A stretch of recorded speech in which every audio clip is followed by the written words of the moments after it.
Today is November 18, 2024. My name is Rob Carter of Kalamazoo Right to Life, and this is Pro-Life Week. Well, today I want to talk about money, primarily money in political campaigns or money in ballot proposals, primarily money being raised by the other side, the pro-abortion people. Because we've heard, for years now, and it's been made more acute with the Harris campaign, that the Democratic Party is no longer the party of the middle class or of the working class, but the Democratic Party is the party of the rich, well-educated elites, coastal elites, Hollywood, San Francisco, New York City, Boston. That's where the money is. Madison Avenue and Hollywood. And they raised tons and tons of money. I mean, the Kamala Harris campaign raised $1 billion for her campaign. And I think the Trump people raised about half that. Now, of course, she still won. But you look at where she spent her money. And I'm only looking at it from the point of view of the state of Michigan. But, man, I tell you, my TV and my cell phone were inundated by Harris campaign ads, and more than half of them were on abortion-related reproductive rights, over and over and over again. But she had the money to spend, and actually now we find out that her campaign is $20 million in debt.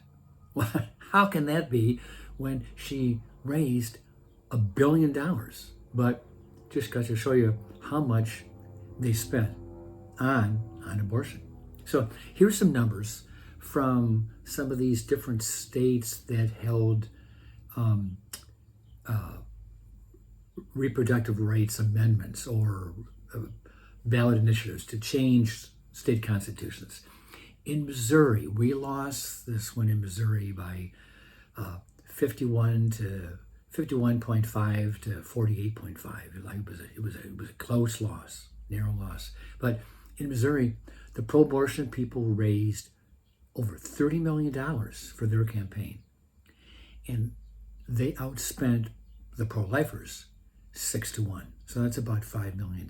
But then I saw another website dealing with ballot proposals and abortion, and it actually listed almost to the dollar how much money came in from both sides. And they're reporting that the pro-life side raised just under $2 million to the other side's $30,600,000. So, that's not even 10-1. In Florida, the pro-abortion people raised $100 million on their losing campaign. Remember, Amendment 4 needed 60% to win, and they got 57%. So it failed, but they raised $100 million, and I wasn't able to find out how much the pro-lifers raised. You got to believe it was less than half that. It's just a fact that the other side digs deep when it comes to abortion. In Nebraska, here's a different case. In Nebraska, there were two amendments.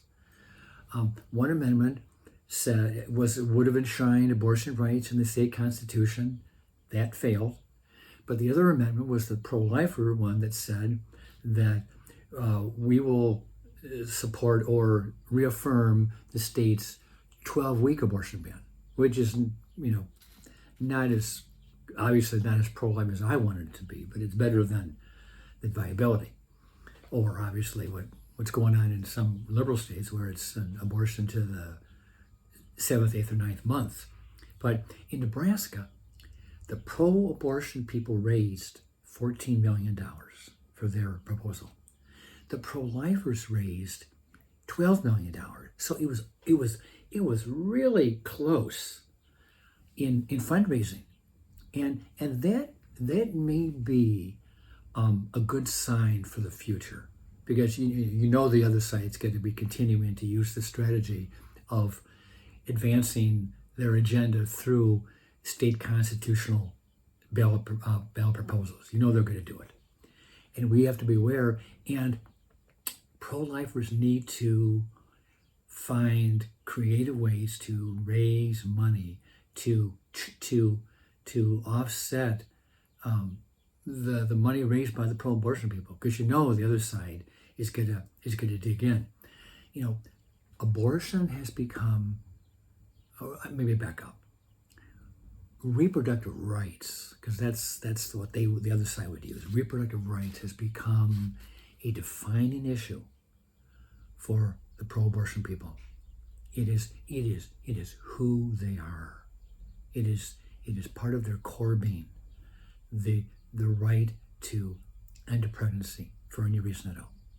It's part of their core. And for some of these people who are quite wealthy, they are willing to invest millions of dollars to defeat us. It's just a fact. Now, I'm going to read you something from another website. It just kind of gives you an idea about money and about emphasis on ads. Okay, I'm reading now. Before the Dobbs decision overturned the national right to an abortion, the Democratic and Republican parties each spent between 2 and 3% of their ad campaigns on addressing abortion. 2 to 3%. That's not very much. After Dobbs, the Republican spending allocation did not change much. So it was at 3%. Maybe it went up to 4 or 5. Didn't change much. But the Democrat spending on abortion ads skyrocketed. In both 2022, that was when we had our Prop 3 in Michigan, and the first half of 2024. So let me back up here. The Democratic spending on abortion ads skyrocketed in both 2022 and the first half of 2024. They spent between 28 and 38% of their national budget on abortion ads. 28 to 38% just on abortion ads. So they went from 3% to almost 40%. In some states, now listen to this, in some states, Michigan and Arizona, more than half of the Democratic ads were about abortion. More than half. You know, so in Michigan, you had Mike Rogers against Elise Slotkin, and even though he did not seek the Right to Life in Michigan endorsement, the Slotkin campaign focused heavily on Rogers' previous pro-life positions. It was a key part of the Slotkin campaign. And then also the Harris campaign also used Rogers as a dart, not the dart, but as the target in attacking his pro-life past. So over 50% in Michigan and in Arizona. In Georgia, this is hard to believe, in Georgia, it was more than 90%. 90% of the ads on TV or maybe radio or on your cell phone, pop-up ads on your cell phone, 9 out of 10 ads in Georgia were about abortion. And remember, abortion was one of those swing states that the Harris campaign needed. And it backfired, at least in Georgia, because Georgia, as well as the other 6 swing states, voted for Trump. But it does show you where the other side is willing to commit financially. And maybe this is an accusation against pro-lifers, is that we may be committed in our heart to defend the unborn. We may pray and fast and even demonstrate, on 40 Days for Life at an abortion clinic. We may do those good things.